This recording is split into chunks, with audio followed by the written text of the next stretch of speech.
Le 17 mars 2023, l'aide à la personne était mise à l'honneur. À l'occasion de la première journée nationale des aides à domicile, la DMR de la Chambre a invité des élus de la communauté de communes de la 4C à se mettre dans la peau du personnel aidant. Bonjour Colette. Bonjour. Il y a du monde. Alors la DMR, c'est l'aide à domicile en milieu rural. Ça a été inventé en 1945 à la sortie de la guerre et ça s'appelait l'aide aux mères, aux mamans. Et donc maintenant, comme son nom l'indique, nous intervenons sur toutes les communes rurales de la Savoie pour aider non plus seulement les mamans, mais toutes les familles. On a un service de travailleuse familiale et puis de l'aide à domicile, du portage de repas, etc.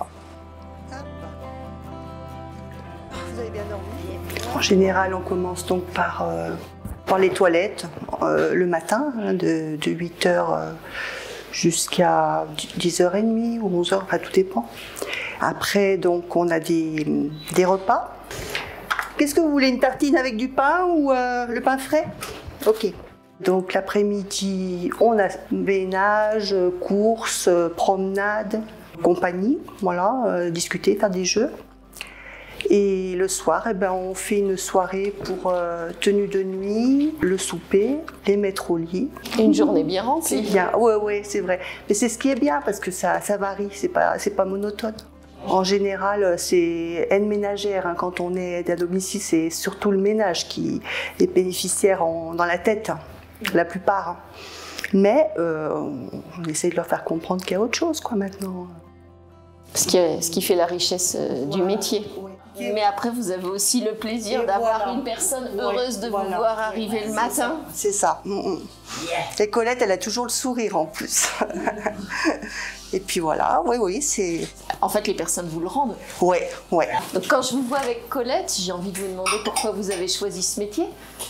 Eh bien, donc, ça fait 11 ans que j'ai changé. J'étais dans le commerce avant, et puis j'ai voulu tout arrêter, quoi. J'ai fait une formation donc de 6 mois avec le Greta à Saint-Jean, et puis des stages.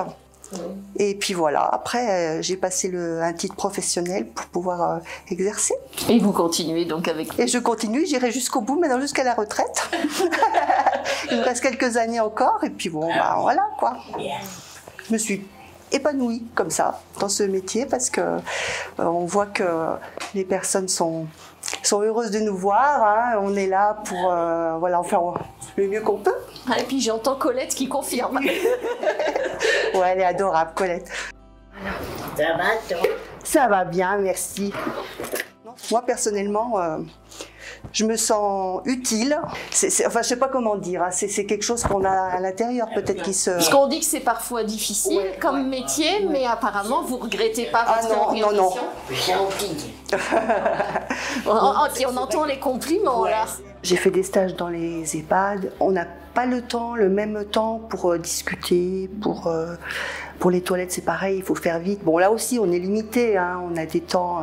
Mais je veux dire, ils sont chez eux, ils sont tranquilles.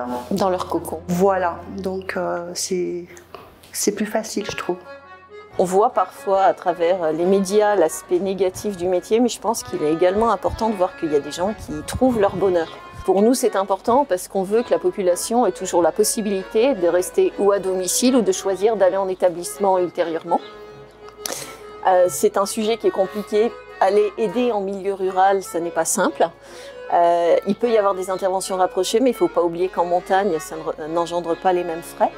Il y a un delta de temps, les gens sont un peu moins proches les uns des autres. On sait bien que la tarification nationale ne correspond pas forcément à un milieu montagnard. On a la chance d'avoir un département qui accompagne, par contre, parfois des mutuelles qui en sont moins conscientes dans leurs prescriptions. Wow. On est bien content d'avoir tout ce monde-là qui vient. Ah, bah voilà. Ah oui, bien sûr. À l'avenir, un changement d'organisation est prévu au sein de la DMR, mettant en avant une étroite collaboration entre les aides-soignants et les aides à domicile. Donc le SPASAD, c'est un service polyvalent d'aide et de soins à domicile. Donc en fait, c'est plutôt l'union d'un SIAD, donc service de soins infirmiers à domicile avec des aides-soignantes, et d'un SAD, service d'aide à domicile avec des aides à domicile. L'intérêt d'un SPASAD, c'est de travailler ensemble, main dans la main, les deux services, pour apporter de la qualité aux personnes prises en charge. Donc on a autant de l'aide que du soin. À bientôt.